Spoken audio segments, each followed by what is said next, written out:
Welcome to my Atari ST nostalgia trip. And after the very frustrating video of the absolutely awful Doctor Doom game, I am in great need of some zen. And what better way to do this than to play a bit of Mahjong solitaire in this game named Shanghai. And I am actually going to play two versions of this game. First I'm going to play the 1986 version by Activision, and then I'm going to play a 1987 version by an Austrian fellow named Hugo. And I will say in advance, I'm not very good at Mahjong solitaire. So don't see this as an instruction game on how to play it, it's just a look back. Because these games are sort of part of my nostalgia, and I find it nice to see that these games were around back then as sort of predecessors of the many Mahjong solitaire games that appeared later on Windows. But before we start playing the game, I think we should have a look at the back of the box, because I think that box is absolutely hilarious. You can clearly see how much experience Activision already had in marketing their games, because it's a puzzle game, but they have text like, "Stacked in the shape of a formidable dragon, the ancient tiles stand ready for battle, and you'll need dead-on strategy to win." And then it goes on a bit and it says, "Still not tough enough? Just raise the stakes. You can take on other players or play against the clock and slay a dragon that's beaten challenges for over 3,000 years. And yeah, this is the text for a puzzle game, Activision. I think you're getting a bit too enthusiastic. And yeah, it shows some explanation about the game with a monochrome screenshot from the Apple Macintosh version of this game. And monochrome is actually how I'm going to play the game, as you can see, according to the rules of my channel, because both of the games were actually available in monochrome. And yeah, we will start with the Activision version first.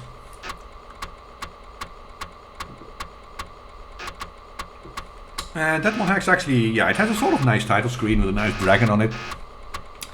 Because the tiles are also supposed to represent a dragon in the puzzle game. And look at that, yeah!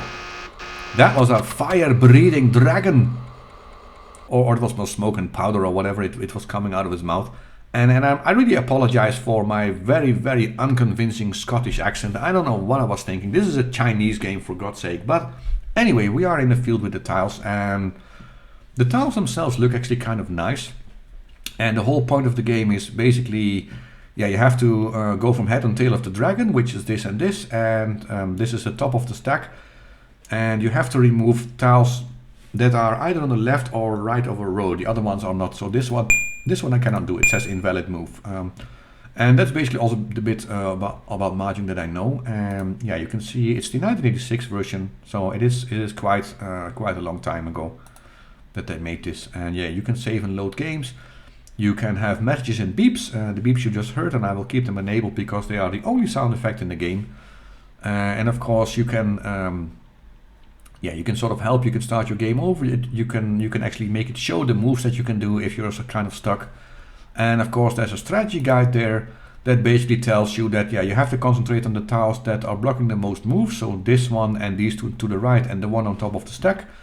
You should concentrate on the long rows and reducing them than on the tall stacks, because these are blocking the most tiles that are available to you. And of course, if you have a triple, then always remove the two that are most to your advantage. And yeah, try to plan your moves in advance, it says. Well, I will say that's something I never did because I was never good at this game. And it's also been over 25 years since I played any version of Mahjong. So this is probably the video where people without, yeah, in no time at all will be shouting at the screens because you see all sorts of clever moves I could do and I'm not seeing and not doing. So I'm very sorry about that in advance. But I do see that I can remove this and this one, and basically you can, oh, I cannot move this one because I have to move that one first, sorry. But I can do this one and this one, which I can do, but I'm actually going to, I think I can, these one and these one are also a match, so I can remove that one first, so I can remove this one with this one, which is a longer row than this one, I guess. I'm not sure if this was tactically actually the best move to do, but yeah, who cares? I'm not very good at it. This is just a look back, not a tutorial, as I said before already. And one problem I have with this monochrome version is actually that in the color version, the height of the stack is denoted by the color around the tile. So it's like red, green, yellow and white, I think. And in monochrome, they solved this problem, or tried to solve the problem, by just making the borders around the tiles a little bit higher. And it sort of works, but not quite. I think that's the best way to describe it, because you can see that these four are the highest and this is one lower. And this is one lower even, and this is the bottom stack. And I keep missing the ones at the edge of these rows to find a move, because the difference is so slight. When you are looking for like a tile with the same suited number, you're not concentrating on the borders anymore, and that makes this game really, really difficult to play in Monochrome. Yeah, that combined with the fact that I really, really suck at any Mahjong anyways, is probably going to about this 9, and this one is also at the edge of a stack. So you can see this is a possible move, otherwise it will not let you select it, and you double click to commit the move. Because now I have a choice. I can do this one, and I can do also this one. And I don't know which one is actually the best move to play, so I will go for this one because I don't want to be thinking too long. But I could have also released this one, but at least now I can... Oh, I should deselect this one. I can concentrate on removing this 6 because that's also one of the earliest to remove according to the game's own strategy guide. And let's see if we can find it, because there's one here, but that one is not possible. Maybe there's another one. Not on the edge of these rows. Is there? Oh, why is there not a? I think I cannot remove that one yet, but probably I'm missing a tile, and I'm really sorry. I'm not very good at. Oh wait, of course there is one. There's one here, right in front of my nose. Man, I'm such an idiot. And I think these one and these one also go. And I think I saw this. Oh, I can't select this one, of course. Idiot. And of course this one and this one I can do, but if I remove these two, I cannot remove this one. So I probably should not play that move right now. I should probably find a match for this one, because if I remove that one, I can remove that one and this one and then this one. See, I'm actually thinking moves ahead. Sort of, anyway. And is there a match for this one? I am not entirely sure. I thought there was, but there's probably not.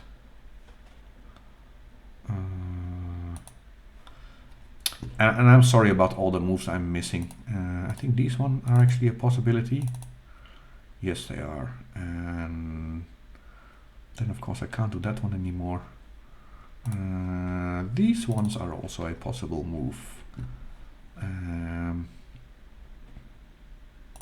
Is there a match for this too?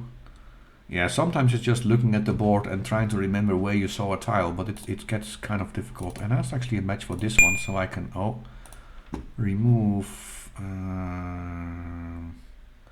Which one of these two should I remove? See, that's a difficult one. I don't know. So I'm just going to do one at random, and this one also works, I think. And then I can do this one. It's going really fast now. But the faster I do it, the faster I will get stuck. Of course, this one is also a match. But I'm going to do this one first. So I can actually remove these two. Is that a good idea? I have no idea. This game is just really difficult for me. So and this one is not free yet, so I can't do that move. I think I saw that one. No, that one is not valid.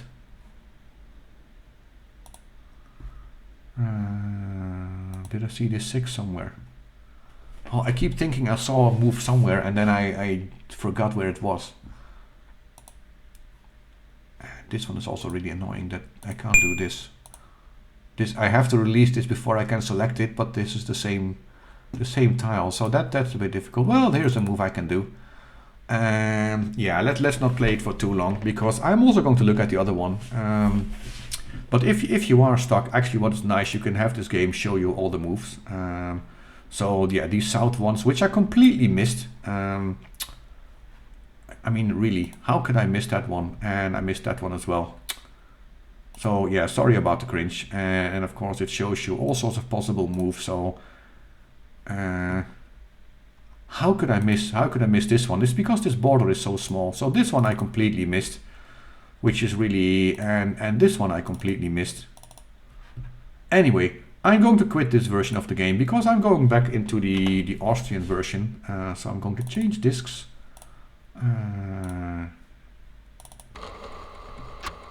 Because I think the Austrian version, I think it was public domain, and I think that version is actually a little bit nicer.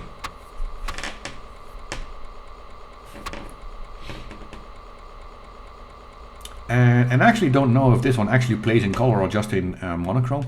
And of course it's made by an Austrian fellow, so it's by Hugo-Comp, Austria 1987. And the rest of the game is all in German, so you can do a new game, repeat the game, quit. You can take your move back, you can look at the stack, and it will show you the possible moves. But the possible moves, what it basically does, it shows you all the stones that are either at the left or right of the stack. So it's not meaning, this is not stones that have a match somewhere in the field, it's just the possible stones that you can select. So it's sometimes helpful, sometimes not.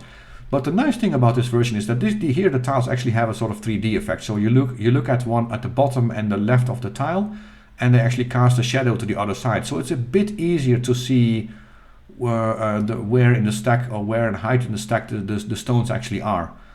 So it's a bit more helpful. And with these ones, I think if you select 2 stones, it automatically commits the move. So you have to be careful when selecting. And where do I start? That's always really difficult. So is there a match for this wind or for this 9? And of course, I don't think the game has been very nice to me. Oh no, actually, I can see a match for this 9. See, now I've selected both and they automatically commit. So that's something to take into account when playing this version. But I think I prefer this version to the Activision one, even if it doesn't have the fire-breathing dragon. So it's just the game, no embellishments.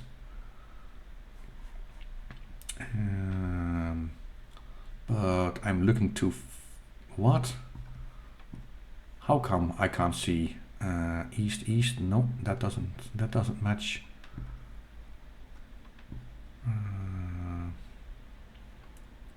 How come I can't see a match for my stones? Here's a match. There we go. And of course, this 8 and 8 match together. So at least I'm getting some moves in, but not a lot. But summer and spring, I think you can match those. Yeah, the seasons always match, which is nice. And I'm probably not playing the best tactical moves, but at least I want to show that I'm seeing some moves I can do, even if I'm not playing very well. But I want to find a match for this one, and for the wins I keep, because this one is not possible. It's not on the edge of a stack, so unfortunately that one is not, and neither is this one. So I think I have to be a little bit patient.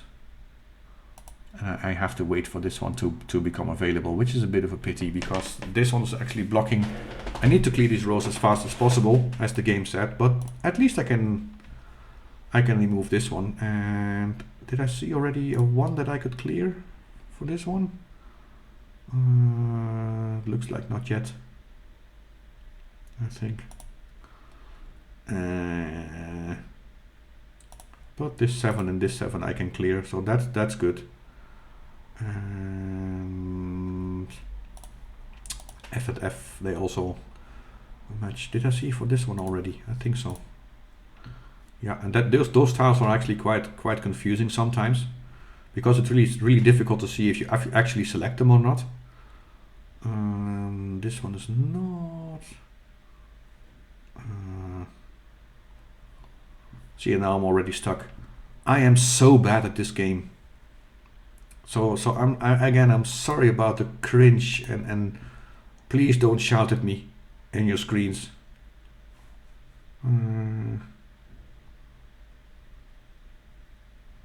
I keep thinking like, oh yeah, I remember there was a tile somewhere which was a match for the other tile, and it really wasn't. So I keep disappointing myself, thinking I might have found a really good move, and then I actually didn't. But this is also a move I can do. This is one I can do. See, sometimes I look like I'm playing really fast, so he must be really good at this game, and I'm really not. But still, there's something really relaxing about it. It's I don't know what it is, because the game itself, it doesn't have much. I mean, it's just Mahjong. That's it. So if you don't like Mahjong puzzle games, then yeah, you're not going to be really like super enjoying this game. But there's something really relaxing about it, and it's I don't know. But I can do this, which means I can do this, and I finally cleared that part of the stack, which is also nice because now I can do also this one, and which was probably not the right move to do anyways, but who cares? Is there a match for this too?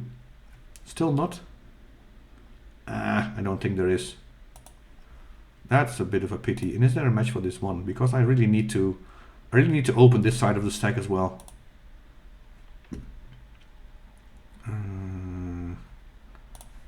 There was this one, and no, I still can't do that one.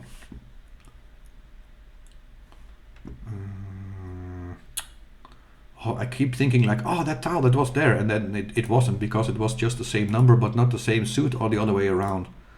Which is so oh, I shouldn't have done that. That was a stupid move, because I can't remove these together. I should have kept those to combine with these. I made a huge mistake, which is just, I should not have done that. See, I'm not very good at Mahjong. You can really tell. I'm just doing random moves and the random wrong ones. But I think this one also plays a little bit easier. What, I can't do this one? Sure I can. Can't I? Yeah, I can. It just had this. Oh, but I can't do this one, of course. No, you stupid idiot. That's not a possible move.